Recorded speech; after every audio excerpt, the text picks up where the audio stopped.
So I'm just going to test these micro switches for beginners. All it is an on and off switch.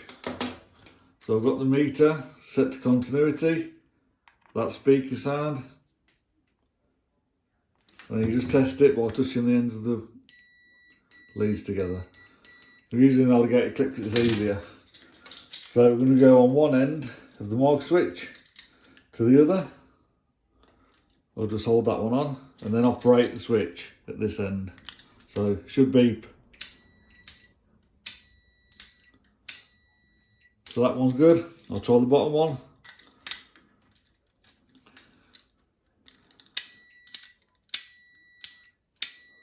That one's good as well. So both those micro switches are good. You can also operate them by turning this, but you can just operate it there as well. So that's it, done. Easy to test.